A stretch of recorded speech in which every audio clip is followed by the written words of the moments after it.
लावणी टाळ मृदंग श्रुती टाळ घोष, अत्यंत सुंदर असा सेव ब्रह्मरस आवडीने. तो ब्रह्मरसाचं पारणं, ब्रह्मरस सेवन करण्याकरता संतांनी या भूतलावर अवतार घेतला. वास्तविक संतांना विचारावं, तुम्ही कुठले आहात? ते म्हणतात, आम्ही इथले नाही, आम्ही वैकुंठीचे वासी, आलो याची कारणासी. बोलिले जे ऋषी साच भावे वर्ता, या झाडू संतांचे मार्ग, आडराने भरले जग. सगळं जग आडरांनी भरलंय. अनेक प्रकारची मंतव्य, अनेक प्रकारच्या संभ्रमावस्था लोकांच्या मनामध्ये आहेत. आणि त्यातून बाहेर काढण्याकरता, प्रपंचाचा आणि परमार्थाचा व्यापक अर्थ सांगण्याकरता आम्ही मंडळी इथं जन्माला आलो. प्रत्येक कुळात, प्रत्येक जातीत आम्ही जन्म घेतला. का तर तुमच्या सगळ्यांच्या उद्धाराचा अत्यंत सुंदर असा विचार संतांनी केला. जगाच्या कल्याणास संतांच्या विभूती, देह कष्टविती परोपकारे. म्हणून ते आले, येथे उपकारासाठी आले घरजा वैकुंठी. येणं या करताय, येण्याचं प्रयोजन या करताय. संतांनी आपल्या येण्याचं प्रयोजन सांगितलं. आपल्या येण्याचं प्रयोजन काय आहे आपण कधी विचार केलाय? बऱ्याचदा कीर्तनामध्ये शास्त्र, तत्वज्ञान, सिद्धांत, वेदांत, दृष्टांत यापैकी काही जर चर्चा आली तर लोकांना असं वाटतं याच्याशी आमचा काही संबंध नाही. कीर्तनकाराकडून लोकांच्या अपेक्षा फार वेगळ्या आहेत सध्या. मला माफ करा, या जागीकडून, या गादीकडून खूप मोठ्या अपेक्षा नका करू. लोकांना काय आवडतं यापेक्षा आपल्या सगळ्यांसाठी काय हितकारक आहे हे या गादीवरून प्रसारित व्हावं. ही मर्यादा आहे गादीची. जेणेकरोनी मूर्ती ठसावी अंतरी श्रीहरीची, ऐसी कीर्तन मर्यादा हो संतांच्या घरची. त्यामुळे तुमच्या माझ्या हृदयात देव आला पाहिजे, देव आपल्या घरात आला पाहिजे, देव आपल्या हृदयात आला पाहिजे. मानवी जीवनाची इथे कर्तव्यताच ही आहे. धन्य धन्य हा नरदेहो, येथील अपूर्वता पहा हो. जो जो की जे परमार्थ लाहो, तो तो पावे सिद्धी ते. सिद्धीला गेला पाहिजे आमचा परमार्थ. साधन, साधक आणि साध्य. तुकोबर आहे, साधकावस्थेमध्ये भामनाथाच्या डोंगरावर जाऊन बसत होते. सिद्धावस्थेला प्राप्त झाल्यानंतर जे तुकोबर आहे, तुका म्हणे मुक्ती परिणिली नोवरी, आता दिवस चार खेळी मिळी, असं वर्णन विधान व्यक्त करतात. जीवनाचा सगळा बोजवारा किंवा जीवनाचं सगळं अधिकार पांडुरंग परमात्म्यावर सोपवतात. याचसाठी केला होता अट्टहास, शेवटचा दिस गोड व्हावा. आणि हसत हसत पांडुरंग परमात्म्याबरोबर निघून गेले. बीजेच्या दिवशी आपली आत्ता नुकतीच झाली. ज्या दिवशी पांडुरंग परमात्मा न्यायला आला, वैकुंठाहून विमान धाडलं भगवंतांनी. गेला तो विमानी बैसोनिया. रामेश्वर शास्त्रींनी वर्णन करावं. पांडुरंग परमात्मा विमानात, तुकोबाराय विमानात बसून जात आहेत. जाण्यापूर्वी जिजाई आईला विचारलं होतं, तू येते का माझ्याबरोबर? केवढी मोठी संधी होती, जाता आला असतं.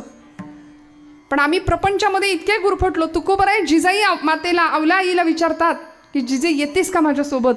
जिजाई आईसाहेबांनी सांगावं, धनी आत्ताच म्हैस व्यायली आहे, तुम्ही कधी येणार तेवढं सांगून ठेवा.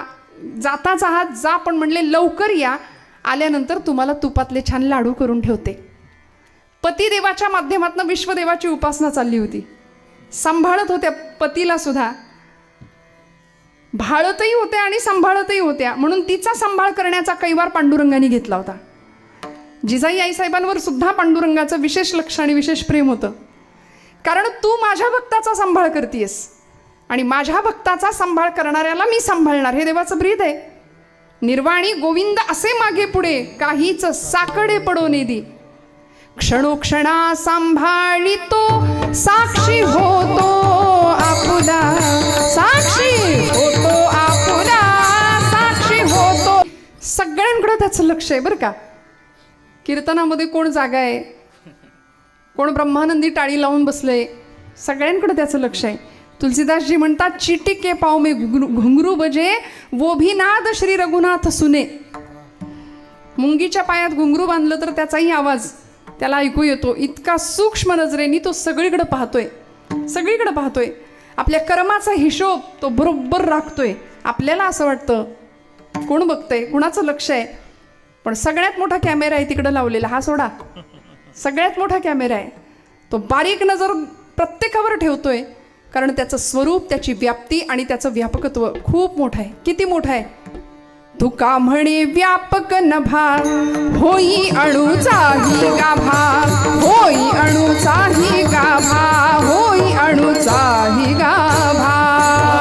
व्यापक नभा, होय अणुचाही गाभा, होय अणुचाही गाभा, होय अणुचाही गाभा. श्रुतींनी सांगितलं अणोरणीयान महतो महीयान. अणू होऊन म्हणजे अणू इतका सूक्ष्म सुद्धा होतो. मुंगी होऊन मुंगीच्या देहात राहतो, हत्ती होऊन हत्तीच्या देहात राहतो. असा तो भगवंत आहे. त्याचं व्यापकत्व, त्याचं स्वरूप, त्याचं सामर्थ्य भागवतकारांनी मंगलाचरणामध्ये व्यासांनी सांगितलंय. सच्चिदानंद रूपाय विश्वोत्पत्त्यादि हेतवे तापत्रय विनाशाय श्रीकृष्णाय वयं नुमः. तो सच्चिदानंद स्वरूप आहे. तो विश्वोत्पत्त्यादि हेतवे असं त्याचं स्वरूप आहे. जगाच्या उत्पत्तीला, स्थितीला आणि लयाला तो कारण आहे. जगाची निर्मिती त्यांनी केली आहे आणि एवढ्या मोठ्या विश्वाच्या पसारामध्ये तुम्हाला मला मानव देह म्हणून जन्म दिलाय. किती मोठी उपकार आहेत. आणि इथं येऊन त्यांनी दिलेला जन्म असूनही एवढ्या मोठ्या विश्वाच्या पसाऱ्यामध्ये आम्ही सुखानं जीवन जगतोय आणि देव आहे का अशी चर्चा करतोय. म्हणजे आपण नाही, असा एक समाज आहे की जे देवाला मानतच नाहीत. देव आहे की नाही यावर अजून चर्चा चालली. पण अशी एक शक्ती आहे की जी तुम्हाला मला रोज सांभाळतीये, रोज सांभाळतीये. त्या शक्तीला शरण जावं आणि अशी शरणागती असावी की जिथं बुद्धीमध्ये नाही येणार. पूर्ण श्रद्धेने शरण जावं. बुद्धी आम्हाला भगवंताजवळ घेऊन जातेच. बुद्धीचे वैभव अन्य नाही दुजे, एका केशवराजे सकळ सिद्धी. पण ती बुद्धी जर शरण जाणारी नसेल तर देव प्राप्त होत नाही. बुद्धी शरण जाते तेव्हा देवाची प्राप्ती होते. आज आम्ही सगळे सुखी आहोत. भगवत भक्तीवर आमचा विश्वास आहे. मारुतीरायांच्यावर आमचा विश्वास आहे. त्यांच्यासारखं दास्यत्व कुणीच नाही केलं. दास्यत्व त्यांच्या इतकं दास्यत्व, दास्य भक्तीचा परमोच्च आदर्श दुसरा कुठला नाहीये. अशा मारुतीरायांच्या सहवासात आपण आहोत. त्यांचा उत्सव आपण करताय. इतक्या उत्साहाने सगळे आपण बसलाय. मला माहिती आहे इतक्या दाटीवाटीत आपण बसलाय, आपल्याला गरम होतंय. पण तरी सुद्धा मी 12 वाजवले तरी आपण उठणार? हां, नाही उठणार, नाही उठणार. सगळ्यांचं कीर्तनात लक्ष आहे. सगळे ऐकताय. मनाची अवस्था, मनाची उपस्थिती कीर्तनात आहे ना. मी मगाशी असं म्हटलं ना, कीर्तनकारांकडून भलत्या अपेक्षा करणाऱ्यांचा संख्या जास्त वाढतीये. कीर्तनामध्ये त्यांना सगळं पाहिजे आत्ता. पण संतांनी घालून दिलेल्या या आचारसंहितेनुसार जर आपण विचार केला तर याच कीर्तनामध्ये देव भेटतो. देव कुठं जात नाही. देव इथं असतोच. कथा सुख करी, कथा मुक्त करी, कथा याची बरी विठोबाची.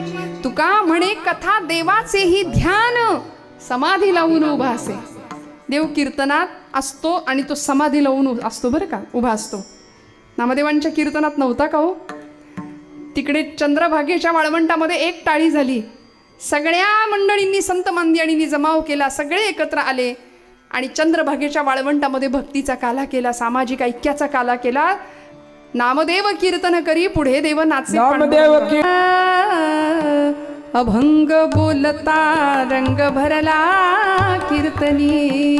जनाबाईंनी सांगावं, कुणी चाल गायची. जनाबाईंचा अधिकार होता कीर्तनामध्ये. आज महाराष्ट्रामध्ये अनेक संप्रदायातली अनेक मंडळी महिलांनी कीर्तन करायचं की नाही या वादात अडकली आहेत. पण आमच्या जनाबाईंनी भक्तीचा अधिकार असा होता की वाळवंटा क्षेत्रामध्ये सकल संत मांदियाळी आणि जनाबाई सांगतायत. जणू काही संतांची परिषद भरली होती आणि मुख्य होत्या जनाबाई. जनाबाईंनी सांगावं, ज्ञानदेवा आता तुम्ही चाल म्हणा. एवढा अधिकार होता. त्यामुळे इथे कुणी मोठं नाही, कुणी लहान नाही. पंढरीच्या लोकांनाही अभिमान, पाया पडे जन एकमेका. प्रत्येकाच्या हृदयात राम आहे, प्रत्येकाच्या हृदयात विठ्ठल आहे. या भावनेनी जीवानी प्रत्येक जीवावर प्रेम करावं आणि मग शिवाकडचा प्रवास सुरू करावा. अपूर्ण असलेला जीव पूर्णत्वाच्या दिशेने असा उंच दिशेने गेला पाहिजे. ऊर्ध्वगामी दिशेने आमचा प्रवास झाला पाहिजे जीवनाचा. याकरता जीवनाचा खरा अर्थ कळावा. ज्याच्यामुळे आपण इथं आलोय त्याला ओळखता यावं. त्याला आम्ही ओळखतो का? पहिला प्रश्न. दुसरा प्रश्न, ज्याच्यामुळे आपण इथं आलोय त्याच्याविषयी अंतःकरणामध्ये आम्ही कृतज्ञता कायम बाळगतो का? त्याचं उत्तर असेल नाही. आपण त्याला ओळखतही नाही आणि आपल्या मनामध्ये त्याच्याविषयी बिलकुल कृतज्ञता नाही. का? कारण सांसारिक आधुनिक सुखाच्या साधनांनी आमची वखवख वाढवली आहे. सगळं पाहिजे आम्हाला, आम्ही थांबायला तयार नाही. अमुक गोष्टीवर माणूस थांबायला तयार नाही. गुंठ्यावर आम्ही कधी थांबत नाही. गुंठ्याचे एकर झाले पाहिजेत, बरोबर. बँक बॅलन्स तेवढाच चालेल का? तो वाढला पाहिजे. पहिला पै गाठी मारून बँक बॅलन्स आम्ही वाढवतोय. यंदा घर बांधलं तर 4 गज वरती अजून शिल्लक ठेवतो का? पुढं मागं वाढवू म्हणून, चढवू, अजून उंच करू. माणूस थांबायला तयार नाही. प्रपंच वाढावा असं आपल्याला वाटतं, पण परमार्थ वाढावा असं आपल्याला वाटतं का हो? विचारते आता. रोज तुम्ही 400 ओव्या ज्ञानेश्वरीच्या वाचता, रोहणकर? नाही? इकडे महिला वर्ग रोज 400 ओव्या वाचतायत ज्ञानेश्वरीच्या? माझ्या मुली आहेत इथं, छान लेकी बाळी आहेत, मस्त कपाळाला मस्त छान छान टिकल्या लावत जा फक्त. विठ्ठल विठ्ठल बरं, कुंकू लावा असं मी म्हणणार नाही. आता पूर्वी होतं रुपया एवढं कुंकू असायचं प्रत्येक महिलेच्या कपाळावर, पण ते कुंकू गेलं, रुपयाचं अवमूल्यन झालं, त्यामुळं कुंकू गेलं आणि आता टिकलीनी जागा घेतली. मान्य, पण ती दिसेल अशी लावूया बरं का. आम्ही हिंदू आहोत. बरं, मी याच लेकीबाळींना नाही सांगणार, इथं असलेले माझे सगळे तरुण भावंड, मोठ्या मंडळींच्या तर कपाळाला आहेच आहे, पण अशी बरीच तरुण मंडळी आहे की ज्यांच्या कपाळाला काही नाही. आम्ही हिंदू आहोत ना, आम्ही हिंदू आहोत. आमचं कपाळ तिलकहीन आहे. वाणीला मंत्राचा स्पर्श नाही आहे, मनामध्ये श्रद्धा नाही आणि वेळ आली तर हातात शस्त्र घ्यायची तयारी नाही. त्यामुळं आमचं पतन आहे. आणि दुर्दैवानं हिरवा रंग वाढत चाललाय, ती संख्या वाढत चालली आहे. आम्ही मात्र अनभिज्ञ आहे. अजून काही काळानंतर आमच्याच भूमीवर आम्हाला पाय ठेवायला जागा शिल्लक उरणार नाही, अशी अवस्था निर्माण होईल. लँड जिहाद आहे, लव जिहाद आहे, हलाल जिहाद आहे, आज अनेक प्रकारचे जिहाद आहेत. काही वर्षांचं टार्गेट ठेवले की त्या वर्षामध्ये सगळं हिरवं करून टाकायचं. कुणीतरी मुलगी मुंबईत उभी राहते आणि ती म्हणते सगळा मुंब्रा आम्हाला हिरवा करायचा आहे. आणि भगवा हटावचे नारे सगळीकडे घुमले जातात. मला असं वाटतं भगवा हटाव असं नंतर म्हणा, आधी हिम्मत असेल तर आमच्या पूर्व क्षितिजावर रोज एक भगवा उगवतो, तो हटवून दाखवा. रोज पूर्वेच्या क्षितिजावर, पूर्वेच्या देवा तुझे सूर्यदेव नाव, साक्षात दर्शन देणारी देवता आहे. आता देव नाही असं कसं म्हणाल तुम्ही? देवाला पाहिलंच नाही असं म्हणू शकता का आता? नाही, रोज आम्हाला तो दर्शन देतो. आदिनारायण, आदित्य नारायण. या देशाचे मानदंड असलेले, या देशाचे संपूर्ण आधारस्तंभ असलेली 2 चरित्र, 10 अवतारांपैकी 24 अवतारांपैकी परमात्मा रामकृष्ण आणि प्रभू गोपालकृष्ण. मर्यादा पुरुषोत्तमाचं एक चरित्र आहे आणि अमर्याद पुरुषोत्तमाचं एक चरित्र आहे. एकानी आपली ओळख दिली, आत्मानं मानुषं मन्ये रामं दशरथात्मज. मी दशरथाचा आत्मज आहे. मनुष्यत्वाच्या सगळ्या मर्यादा मला लागू पडतात. मी माणूस म्हणून जन्माला आलोय, म्हणूनच माझ्या बायकोचं ज्यावेळी अपहरण होतं त्यावेळी मी हे सीते करून वेलींना झाडांना कवटाळून रडतो, एखाद्या सामान्य माणसाप्रमाणे, पतीप्रमाणे. इकडं विचारा ना गोपालकृष्णांना. भगवंत म्हणले सर्व धर्मान परित्यज्य मामेकं शरणं व्रज. मी अमर्याद पुरुषोत्तमाचा अवतार घेऊन आलोय, म्हणून उत्तम खोटं मला बोलता येतं, मला उत्तम चोरी करता येते. आईचा भरपूर मार लहानपणापासून मी खाल्लेला आहे. 11 वर्ष 4.5 महिने गोकुळात राहिले. यशोदा मातेचा भरपूर मार खाल्ला. गोकुळवासियांच्या खोड्या केल्या, तक्रारी आल्या घरी, सगळं केलं. या पलीकडे जाऊन भगवंत म्हणतात, मी अजून सांगू का? रुक्मिणी मातेचं म्हणजे हरणच केलं ना, स्वयंवर केलं रुक्मिणी आई साहेबांचं. अमर्याद पुरुषोत्तमाचं ते चरित्र, एक मर्यादा पुरुषोत्तमाचं चरित्र. एकाचं चरित्र बाणासारखं सरळ, एक बाणी एक वचनी पररमणी जननी मानी, आणि दुसऱ्याचं चरित्र अगदी सुदर्शन चक्रासारखं गोल गोल. कितीही प्रयत्न करा बुद्धी थकते, कळत नाही देव नेमका कसा आहे, नटखट आहे. ज्याच्या उदरात अनंत ब्रह्मांडे उदरी हरी हा बालक नंदागिरी असं वर्णन तुकोबराय करतात. त्या भगवंताला कळवता येत नाही, आकळता येत नाही, आणि तो भगवंत कळावा असा ज्यांनी ज्यांनी प्रयत्न केला त्यांना तो भगवंत कळाला नाही. मला असं वाटतं संतांच्या नंतर, बरं का, संतांच्या नंतर परमात्मा गोपालकृष्णाचं चरित्र ज्याला कळालं अशी या जगात एकही व्यक्ती नाही. आणि जर नाव घ्यायचंच झालं तर एकच, हिंदवी स्वराज्य संस्थापक छत्रपती शिवाजी महाराज. त्यांना गोपालकृष्ण कळले. म्हणूनच गनिमी कावा हे युद्धतंत्र भगवान गोपालकृष्णाकडून राजे घेतात, कृष्णनीतीचा अवलंब करतात आणि शत्रूला आपल्या तलवारीचं पाणी पाजतात. हर हर महादेव हा सैन्याचा जागर ठरतो. जय भवानी, जय शिवाजी. भवानी मातेची उपासना होते. 64 कवड्यांची माळ गळ्यात घातली जाते. हे राज्य व्हावे ही तो श्रींची इच्छा, असं विधान व्यक्त केलं जातं. का? कारण हृदयामध्ये श्रद्धा आहे. देवाला जाणलंय. आज तुम्ही आम्ही त्याला जाण्याच्या भानगडीत पडत नाही, त्याची आपली ओळख नाही अजून. आपल्याला नाही का वाटत आपले पाहुणे जसे घरात येतात तसा देव एखाद दिवशी घरात यावा? नाही वाटत का हो? आलाय का इथं कुणाच्या घरी देव आलाय? बरं, देव घरात येतो का? बोला ना माझ्याशी. देव घरात येतो? महिला मंडळ आलाय का आपल्याकडे? देव आलाय? देव येतो का? देव घरात येतो, पण कुणाच्या?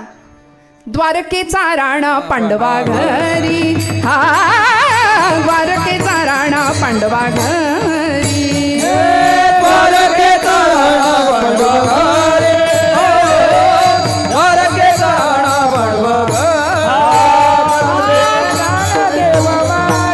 व्यासाची घोडा ज्ञानदेव माने, व्यासाची घोडा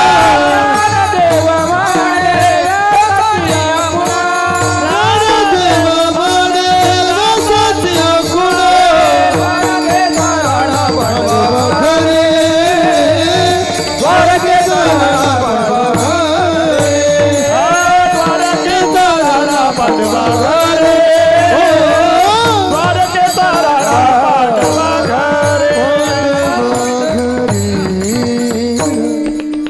द्वारकेचा राणा होता, त्रिभुवन सम्राट होता, रत्नमंचकावर बसत होता, रत्नजडी सिंहासनावर बसत होता.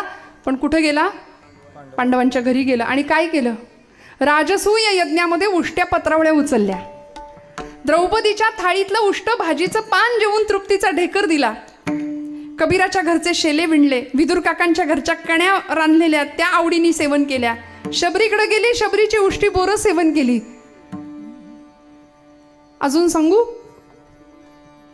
सावतोबांचा मळा राखला. दामाजी पंतांच्यासाठी महाराचं रूप घेतलं. बादशाचं सगळं कर्ज फेडून टाकलं. सगळ्यांसाठी सगळं केलं. तुका म्हणे त्याचा देव सर्व भार चालवी, कामार होऊन या गडी झाला. का हो? कारण या सगळ्यांचं भगवंताशी एक नातं होतं, विशिष्ट नातं होतं. प्रत्येक नात्याने ही मंडळी बांधली गेली होती. देवाशिवाय जगण्याचा दुसरा विषय नव्हता. आमच्या घरात देव सोडून सगळं आहे, आमच्या प्रपंचात देव सोडून सगळं आहे. त्यांच्या आयुष्यामध्ये देवाशिवाय दुसरं काही नव्हतं, परमात्मा तत्वाशिवाय दुसरं काही नव्हतं. ज्ञानराज माऊली ज्यावेळी पांडुरंग परमात्म्याला पहिल्यांदा पाहतात ना, भागवतामधली कथा आहे. प्रलय काळामध्ये सगळी पृथ्वी बुडून जायला लागली.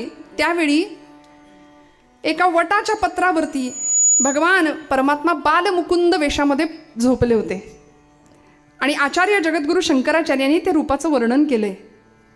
वटस्य पत्रस्य पुटे शयानम बालम मुकुंदम मनसा स्मरामी. काय गोड वर्णन केलं बघा. देव वटपत्रावर झोपलेले आहेत आणि वर्णन आहे त्यांनी आपल्या उजव्या पायाचा अंगठा स्वतःच्या तोंडात घातलाय आणि ते चोखतायत. आपल्या आता लहान बाळ बघितलं असेल ना, काय करतं? आपलाच पाय आपल्या तोंडात घालून चोखत राहतं. भगवंतांनी बालमुकुंदाचा अवतार घेतला, रूप घेतलं आणि आपल्या पायाचा अंगठा चोखतायत. आचार्यांनी ते रूप पाहिलं. वटस्य पत्रस्य पुटे शयानम बालम मुकुंदम मनसा स्मरामी. श्रीकृष्ण गोविंद हरे मुरारे, हे नाथ नारायण वासुदेव, हे नाथ नारायण वासुदेव. कृष्ण गोविंद हरे मुरारे, हे नाथ नारायण वासुदेव, हे नाथ नारायण वासुदेव. हा पिबत श्वेतमृतमेत देव, गोविंद दामोदर माधवेती, गोविंद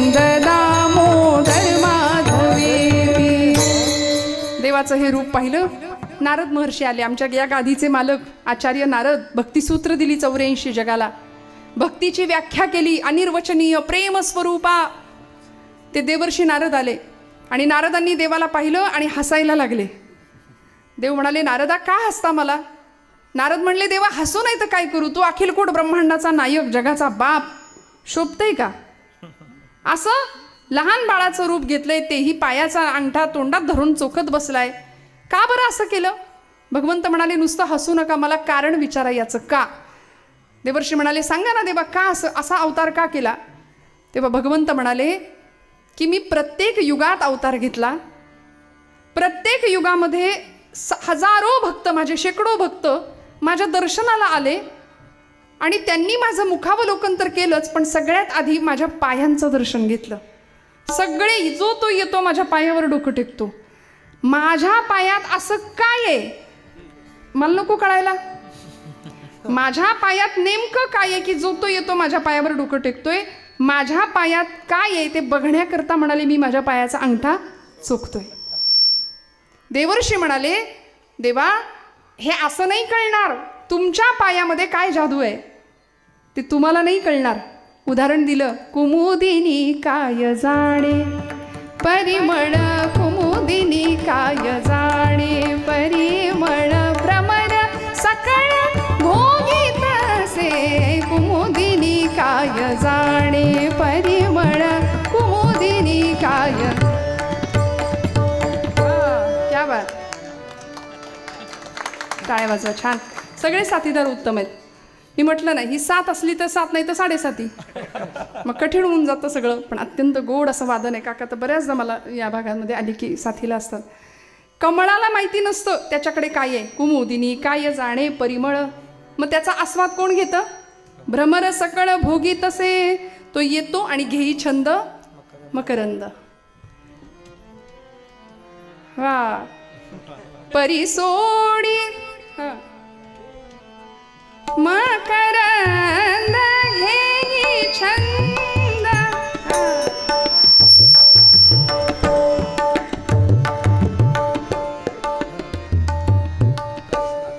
दीना दीना दीना घेई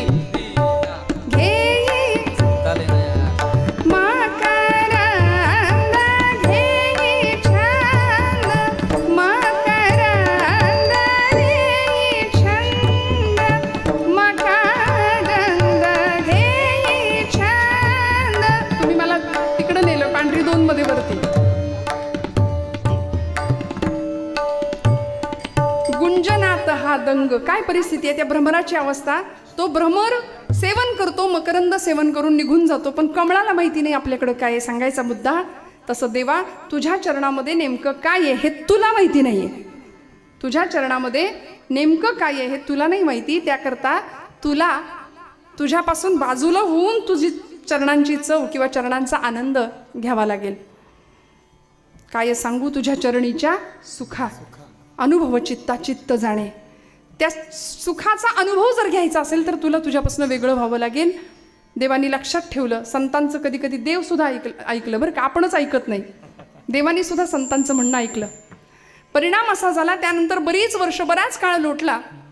अनेक अवतार झाले भगवंतांचे. मत्स्य अवतार, कच्छ अवतार, वराह, वामन, नरसिंह, राम, कृष्ण. या अवतारानंतर द्वापार युगाच्या शेवटी कृष्ण अवतार भगवंतांनी संपवला आणि द्वापार युगानंतर देव पुंडलिकासाठी चंद्रभागेच्या तटी पांडुरंग म्हणून एका विटेवर उभे राहिले. पांडुरंग परमात्म्याचं ते रूप, कटेवर हात, विटेवर उभा आहे भगवंत. काय साजरं गोजरं रूप आहे. सुंदर ते ध्यान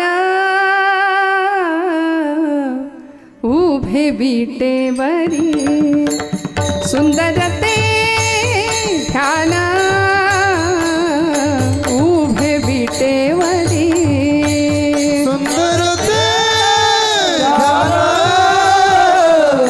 उभे विटेवरी, सुंदर ते ध्यान उभे विटेवरी. करकटेवरी ठेवूनिया, करकटेवरी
गे, प्राणाचाही प्राणू पाहता सुख सांगो काय गे, तुळशी माळ गळा गे, कस्तुरीचा टिळा गे.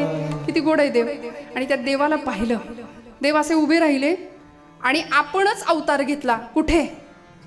गोदा तटाला विठ्ठलपंत आणि आई रुक्मिणीच्या पोटी माऊली ज्ञानेश्वरांच्या रूपाने अवतार झाला.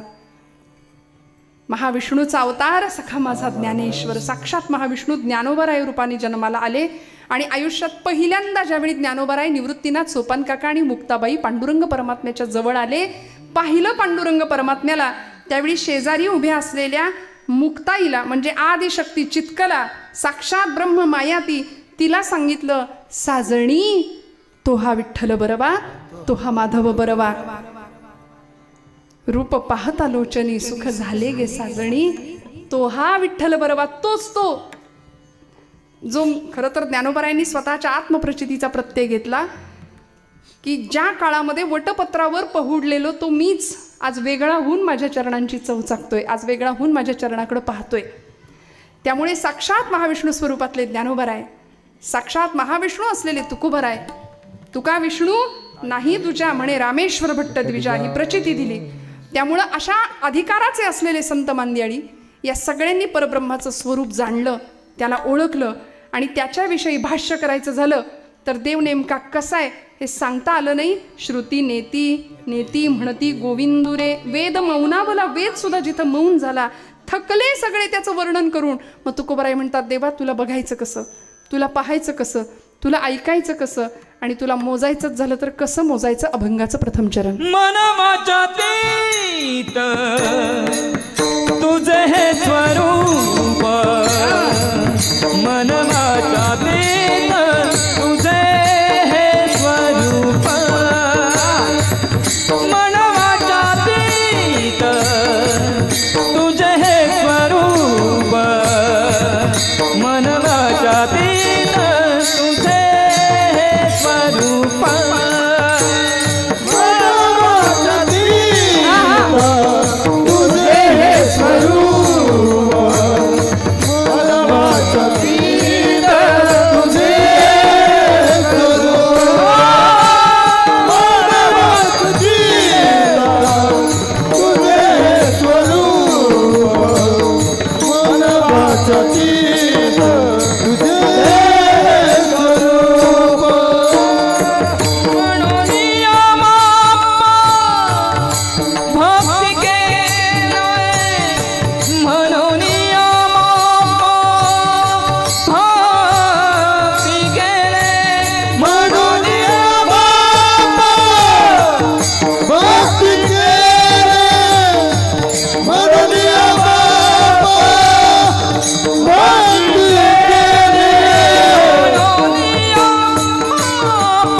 भक्ति जियावा बे मोजे तो अनंता, भक्ति जियावा बे मोजे तो अनंता, भक्ति जियावा बे मोजे तो अनंता, भक्ति जियावा बे मोजे तो अनंता, भक्ति जियावा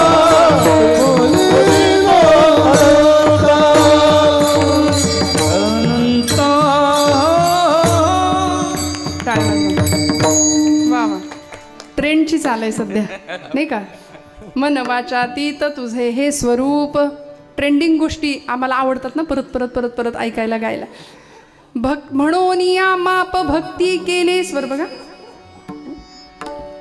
भक्तीची या मापे मोजितो अनंता, इतराने तत्वता न मोजवे. मन वाचातीत तुझे हे स्वरूप,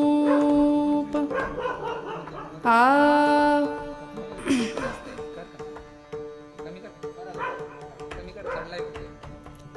भगवंताचं स्वरूप तुकोबरायांनी सांगितलं बरं का. जागे आहेत ना सगळे? आत्ताशी 10:30 वाजलेत. जागे आहेत ना? मी असं काय म्हटलं होतं सुरुवातीला, लक्षात आहे ना? थोडं पुढे मागे होतं, मागे नाही, पुढेच जातं. कारण आपल्याला पुढंच चालायचंय. मराठी पाऊल पडते का मागे जायचंय? नाही. त्यामुळे काळजी करू नका. घड्याळातले 12 नाही वाजवणार. कीर्तनाचे तर नाहीच नाही वाजवायचे आपल्याला. तुम्ही सगळे आहात. तुम्ही आम्ही खेळीमेळी गदारोळी आनंदाने सेवा करूया. मन वाचातीत तुझे हे स्वरूप. आत्ताशी पहिलं चरण आहे. म्हणून या माप भक्ती केले. देवाचं स्वरूप कसं आहे? मन आणि वाचेच्या अतीत आहे. ते मनाने सुद्धा ओळखता येत नाही आणि ते वाचेने सुद्धा वर्णन करता येत नाही असा भगवंत आहे. मग त्याचं वर्णन काय करायचं? कसं करायचं? उपनिषदकार तैतरीय उपनिषदकार सांगतात, यतो वाचो निवर्तन्ते अप्राप्य मनसा सह. देवाचं वर्णन करायला मन गेलं आणि वाणी गेली, म्हणजे वाचा गेली. माघारी आले थकून. नाही देव सांगता आला. कसा आहे? वर्णनच नाही करता आलं. वेद मौनावला अशी परिस्थिती झाली.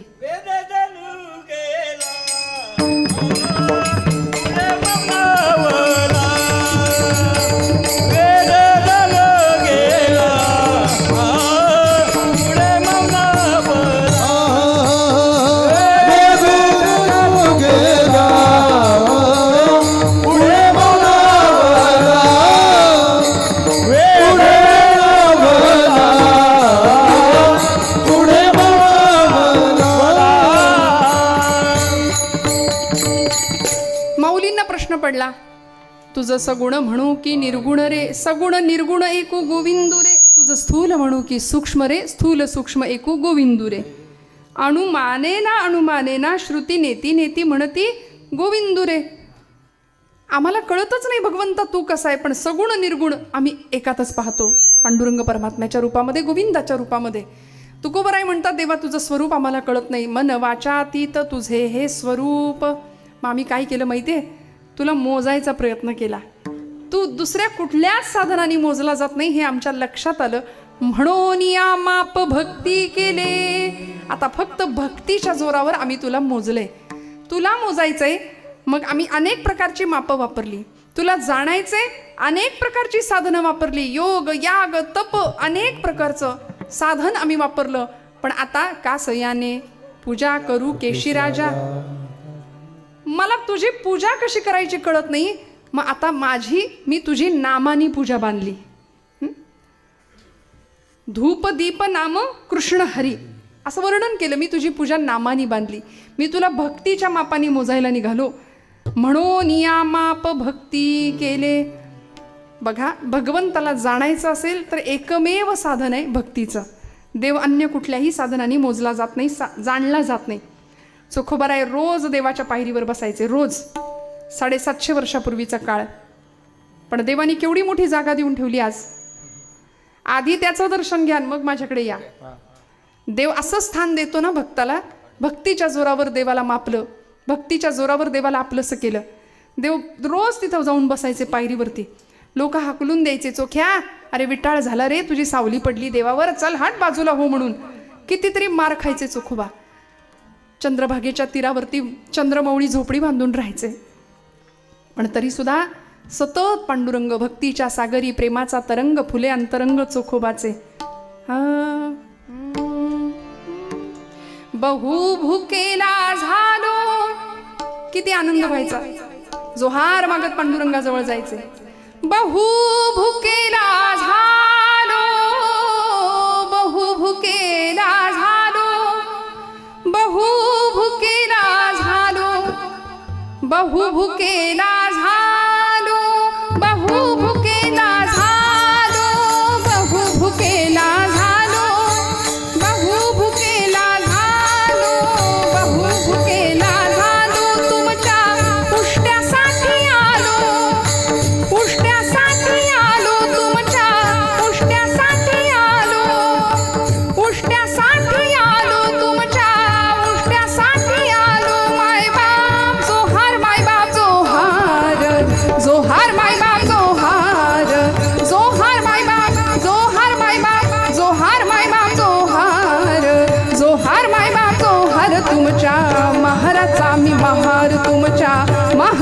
मी महार तुमच्या महाराचा मी महार मायबाप जोहार मायबाप जोहार जोहार मायबाप जोहार जोहार मायबाप जोहार मायबाप जोहार मायबाप जोहार जोहार घाला बा जोहार मायबाप जोहार. पण तरी सुद्धा लोकांनी हाकलून द्यावं, अनेक प्रकारचा अनन्वित असा अत्याचार सहन करावा, पण तरी सुद्धा ज्यांच्या अंतःकरणामध्ये नवे हाडा मासात देव भिंडला होता. मंगळवेड्याच्या गावकुसवाच्या तटबंदीचं काम झालं, त्या कामात कामगार म्हणून चोखोबा गेले होते. अपघात झाला, गावकुस अंगावर कोसळला, असंख्य कामगार मेले, त्यात चोखोबा गेले. पांडुरंग परमात्म्यांनी नामदेवरायांना दृष्टांत दिला, नामदेवा माझ्या चोखोबांच्या अस्थी गोळा करून आणा. असंख्य कामगार गेलेत, नेमक्या चोखोबांच्या अस्थी ओळखायच्या कशा? पांडुरंग परमात्मा सांगतात की ज्या अस्थीला हात लावशील आणि ज्या अस्थीच्या मुखात, ज्या अस्थीमधून विठ्ठल विठ्ठल असा ध्वनी येईल ती माझ्या चोखोबाची आहे असं समज आणि जवळ घे.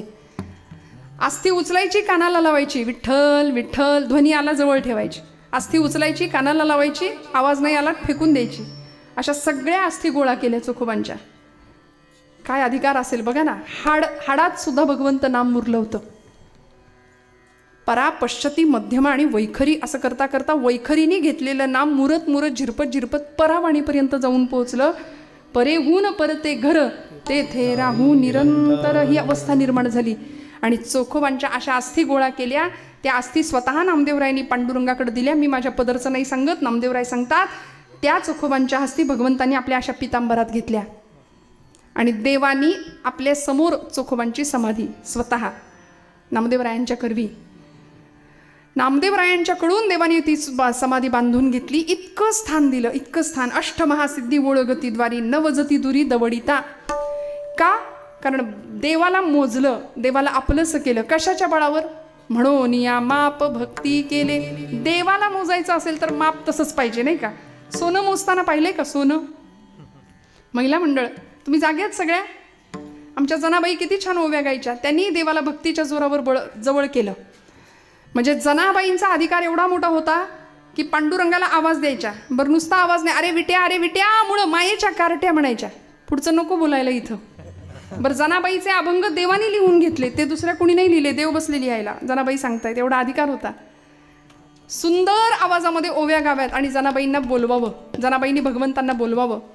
आमच्याही देवात, आमच्याही घरात देव येईल, आमच्याही आयुष्यामध्ये देवाचा प्रवेश होईल.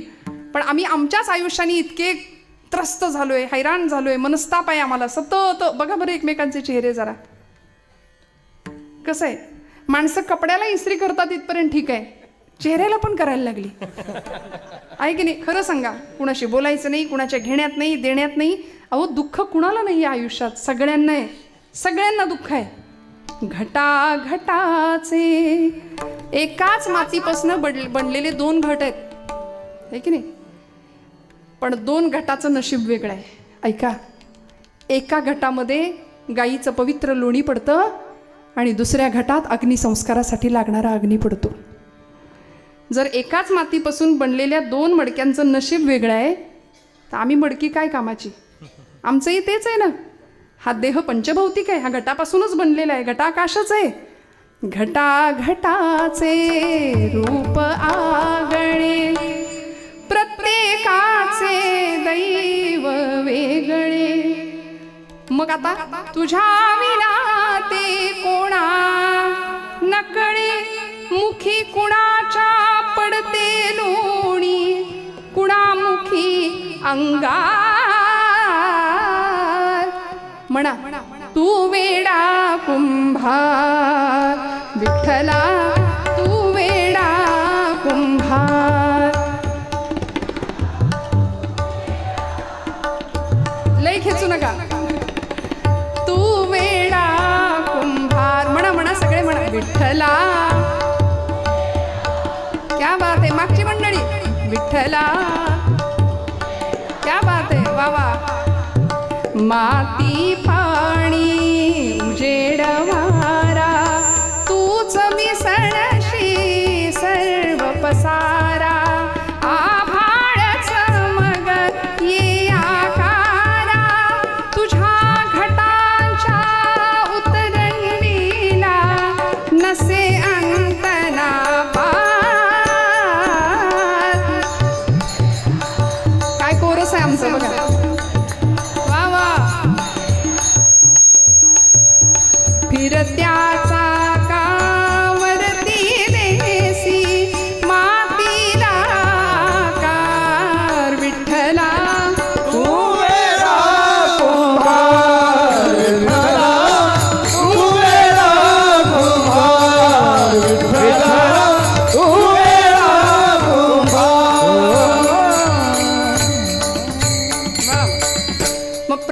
चिंता कुणाला नाही, सगळ्यांना होती. सगळ्यांना, प्रत्येकाची नशीब वेगळी आहेत. रामांना नाही चुकलं, कृष्ण परमात्म्याला नाही चुकलं, देवदेवतांना नाही चुकलं, संतांना नाही चुकलं.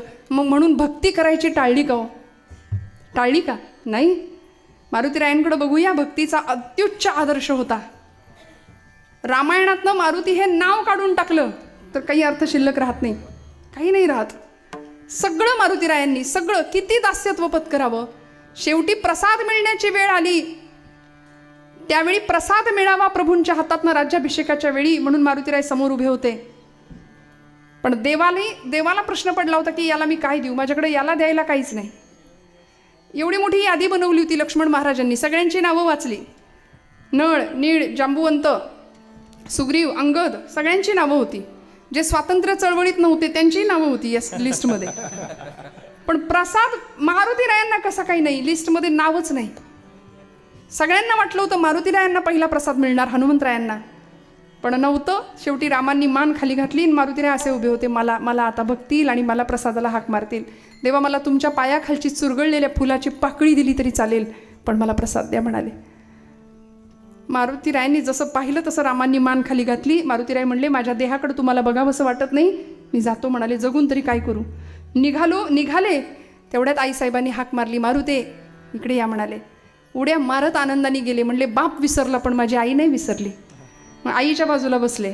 वशिला तिकडचा मजबूत असतो. तुकोबरायांनी सुद्धा वेळोवेळी तोच वशिला लावलाय बघा, लक्ष्मी वल्लभा.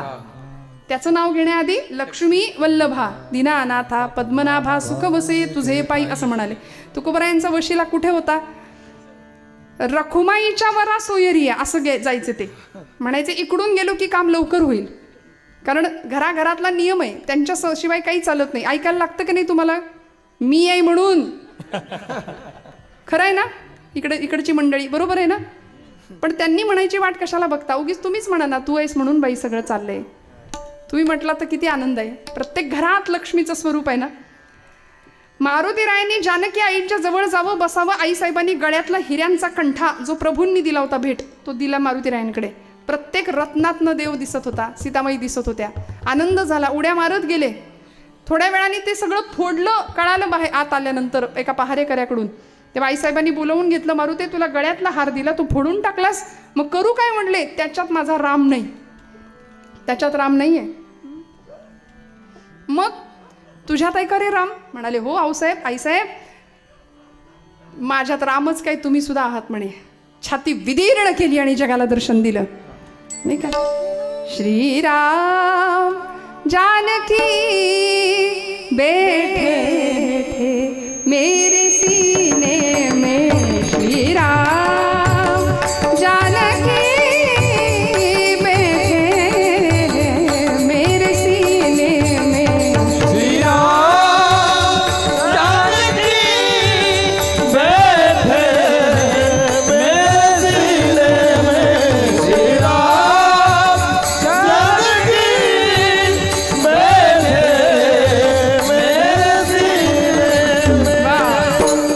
उगीच आपलं थोडंसं आवडतं म्हणून, मला नाही फार आवडत.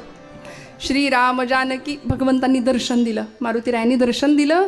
प्रभू रामचंद्र धावत गेले. म्हणले, मारुते माझ्या या हृदया व्यतिरिक्त तुला द्यायला माझ्याकडे दुसरं काही नाही.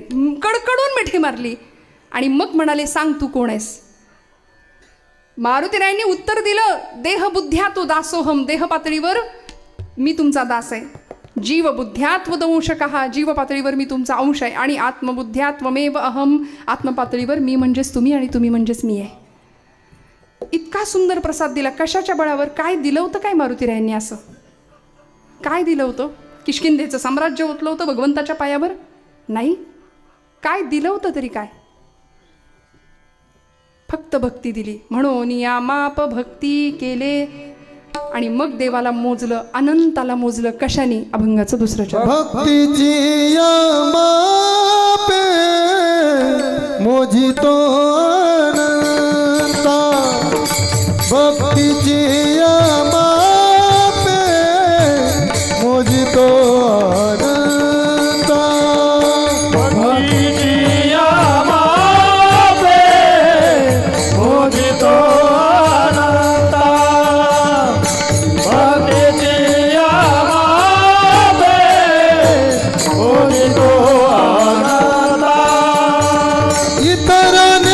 तत्वता न मोजावे इतराने तत्वता न मोजावे इतराने तत्वता न मोजावे इतराने तत्वता न मोजावे भक्तीची या मापे मोजितो अनंता भक्तीची या मापे मोजितो अनंता इतराने तत्वता न मोजावे इतराने तत्वता न मोजावे इतराने तत्वता न मोजावे इतराने तत्वता न मोजावे भक्तीची या मापे मोजितो अनंता भक्तीची या मापे मोजितो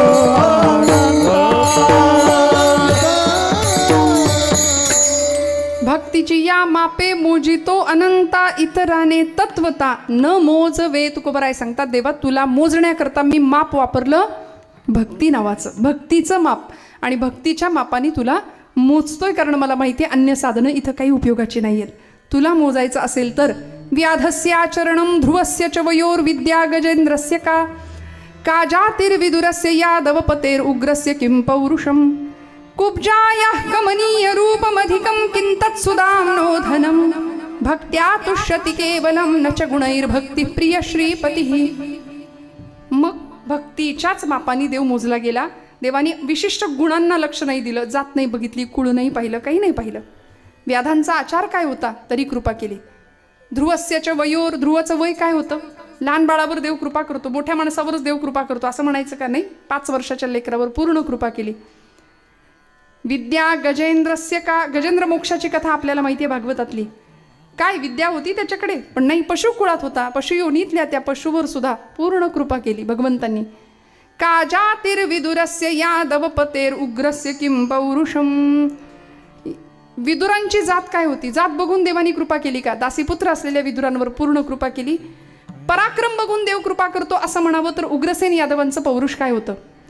कंसानी म्हणजे कंसाचा पिता होता ना उग्रसेन, कंसानी आपल्याच बापाला कैदेत टाकलं आणि स्वतः सिंहासनावर अभिराज्य करायला लागला आणि अनन्वित अत्याचार जनतेवर झाले. बघा आपल्याच पित्याला कारागृहात टाकलं, त्याचं सगळं घबाड स्वतः गिळंकृत केलं, स्वतः सिंहासनावर बसला. आजच्याही काळात आपल्या आईबापाला वृद्धाश्रमात टाकून सगळं सांभाळणारे, सगळं स्वतःच्याच घशात घालणारे आजचे सुद्धा कंसच असते, त्यांचेच सगळे वंशज म्हणायला पाहिजे की नाही.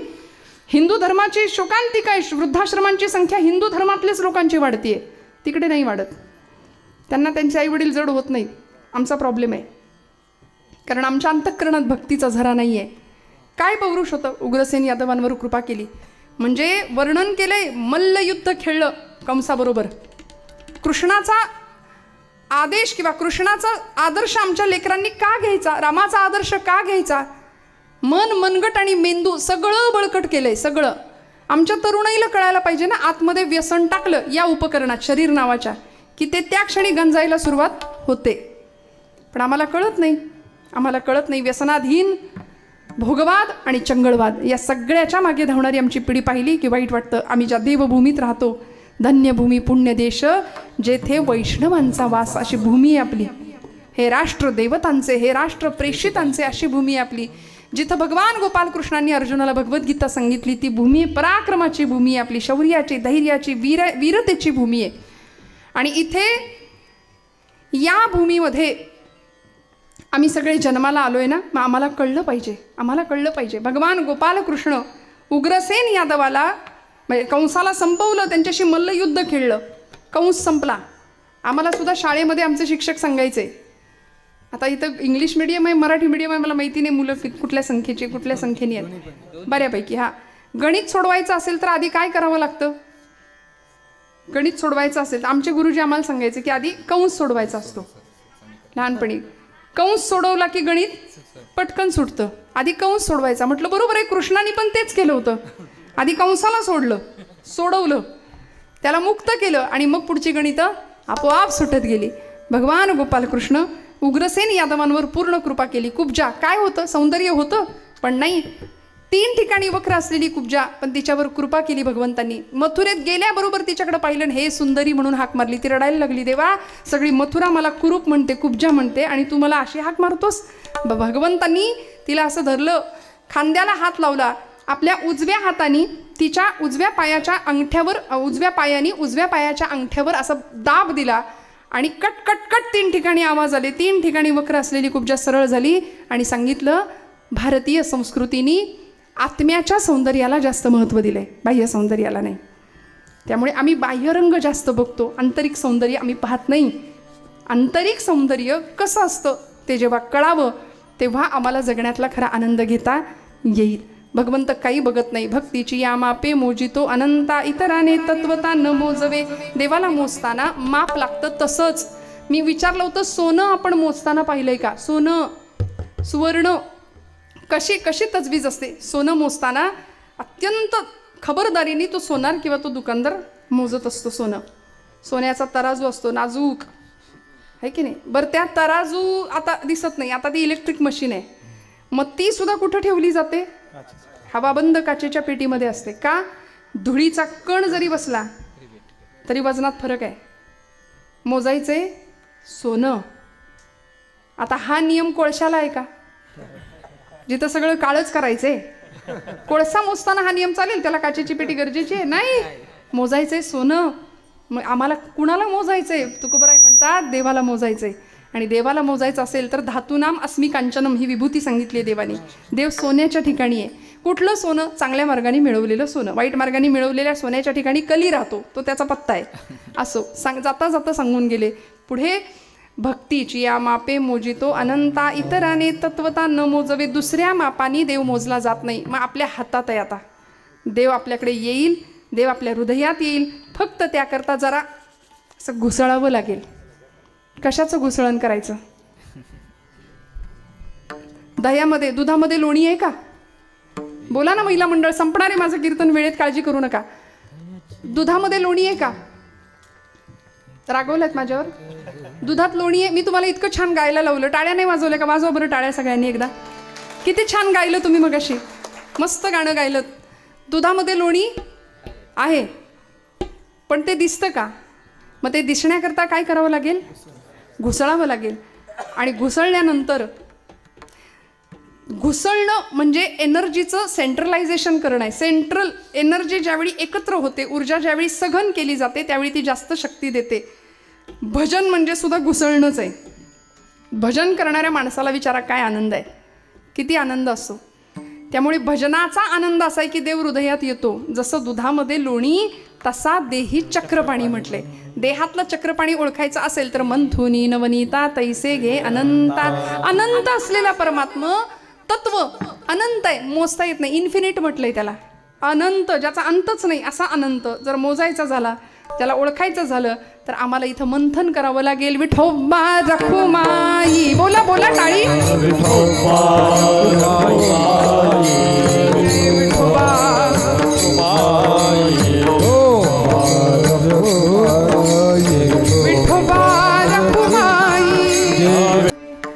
या हारांसमोर मी कायम हार घेते.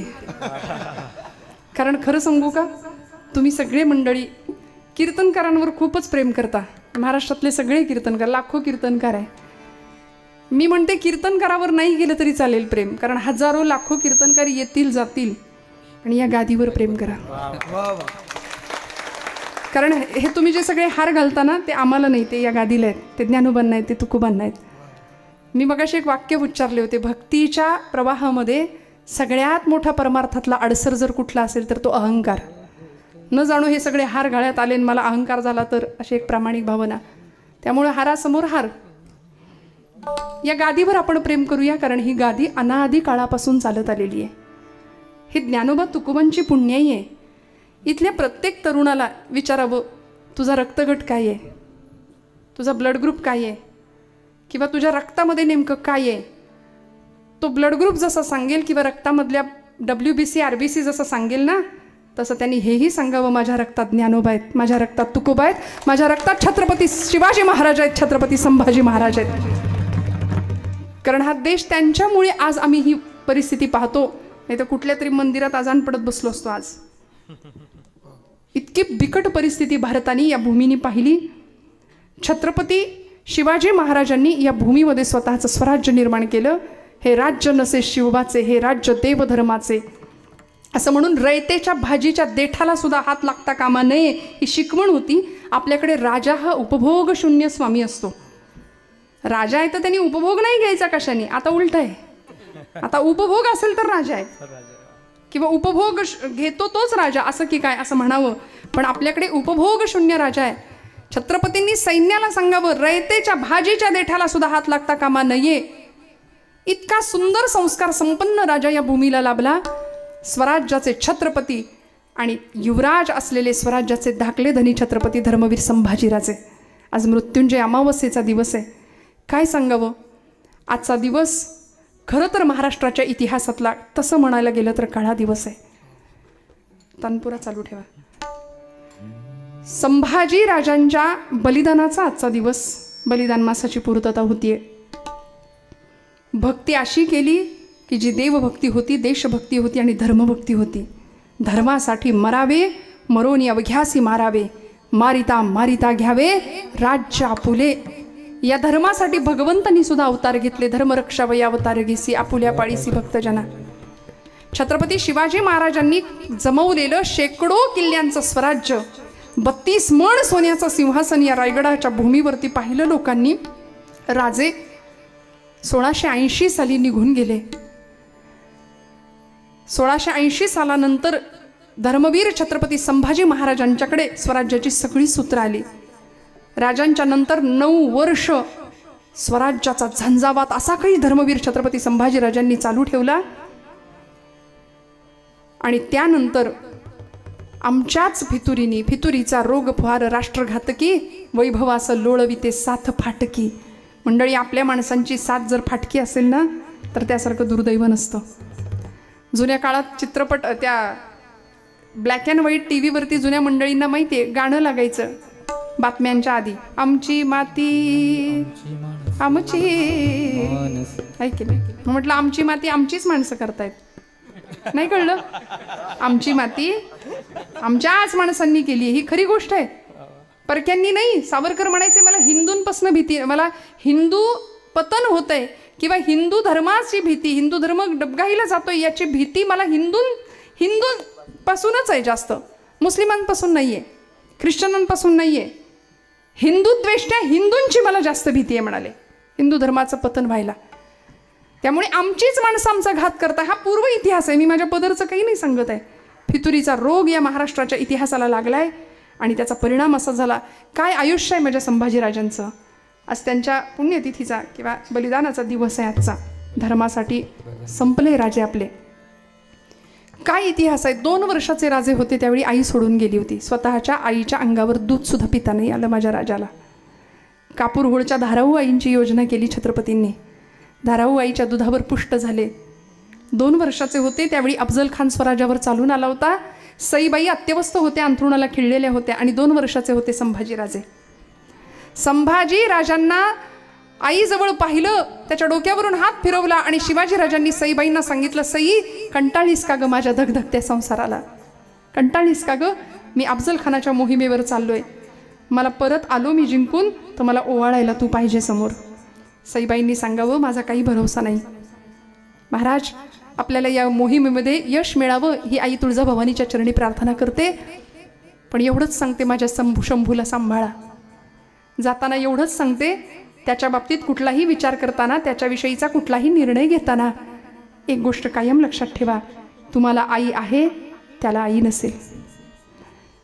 आणि अफजल खानाच्या मोहिमेवरून अफजल खानाचा कोथळा बाहेर काढला राजांनी, फत्ते मिळवली आणि माघारी यायच्या आज सईबाई गेल्या निवर्तल्याची बातमी कळाली होती.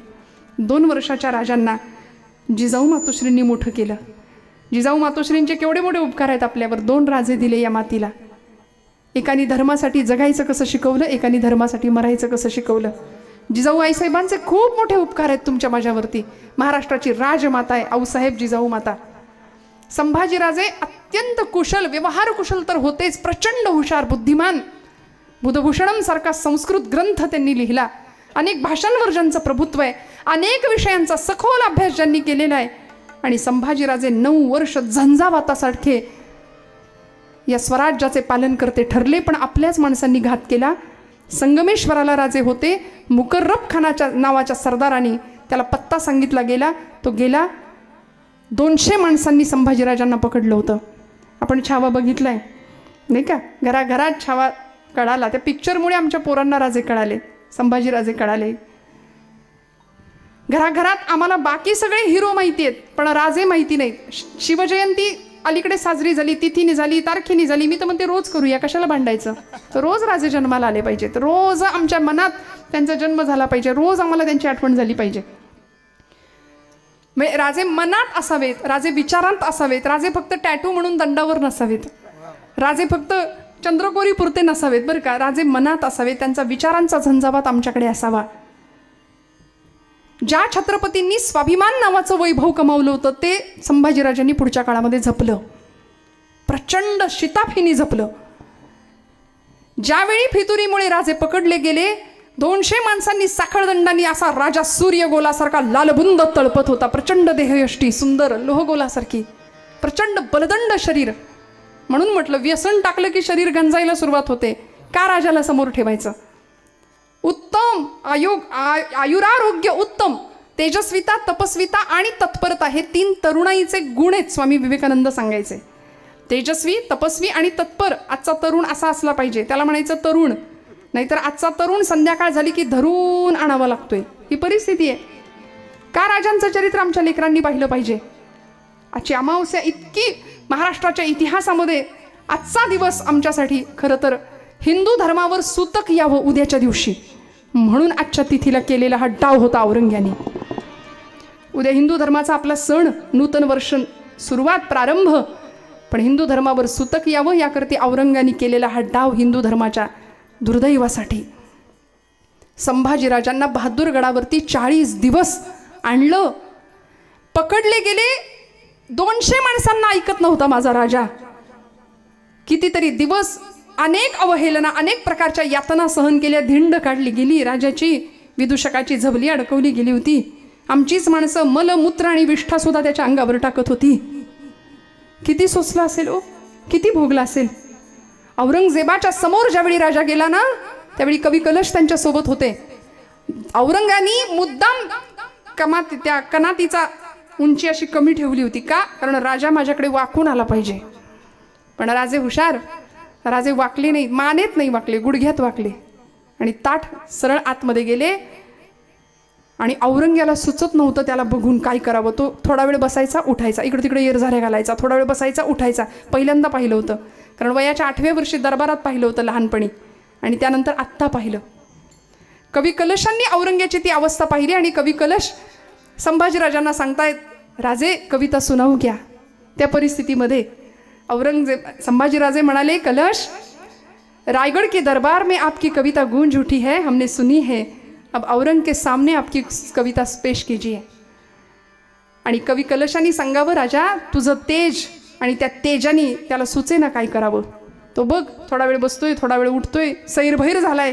तू तप तेज निहार के तखत त्यजो औरंग, तू तप तेज निहार के तखत त्यजो औरंग. राजा तुझ्या तेजाने औरंग्याला त्याच्या सिंहासनावर बसता सुद्धा येईना नीट, वेळ लागल्यासारखा करतोय. औरंग्यानी राजांना पाहावं, क्या यही है शिवाजी का शमशेर जंग शहजादा संभाजी, दिखने में खूबसूरत, हिम्मत का शेर. राजा जी आप मेरी बात कबूल करो, आप हमारा इस्लाम धर्म कबूल करो, ये खुदा का बंदा आपको बड़ा नवाब बना देने को तैयार है. किसी हिंदू को नहीं मिली इतनी इज्जत तुझे दे दी जाएगी, न मानेगा तो याद रख कुत्ते की मौत मर जाएगा. संभा हमारा धर्म कबूल कर. संभाजीराजे म्हणाले, अरे तुझ्या या बेगडी वैभवापेक्षा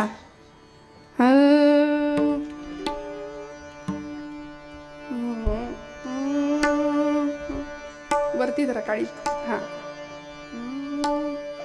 हा हा. मला नको तुझा तो धर्म, मला नको तुझा तो धर्म, मला नको तुझा तो धर्म, मला नको तुझा तो धर्म, मला नको तुझा तो धर्म, काढेल चर्म येऊन पुढच्या जन्माला.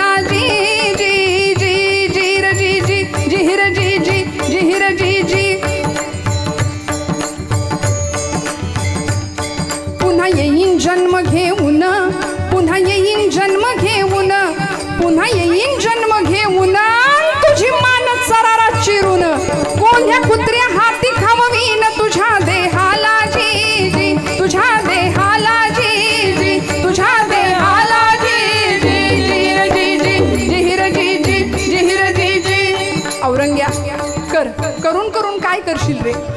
मला तुझा धर्म नको, मला नको तुझा तो धर्म, तुझ्या बापाचा तुझ्या काकाचा, मला एक रामचंद्र प्रभू प्यार, मला एक गाय माता ती प्यार, सांभाळ तोच एक करणार हा जी जी, सांभाळ तोची एक करणार हा जी जी र जी जी. तुझ्यासारखी कैक घुंगुरटी, तुझ्यासारखी कैक घुंगुरटी पडतील मसनवटी. अरे सावरंग्या करशील, करून करून काय करशील रे? कर तुकडे तुकडे देहाचे, कर तुकडे तुकडे देहाचे, एक परसाचे एक भगवान तिही लोकी, एक भगवान तिही लोकी.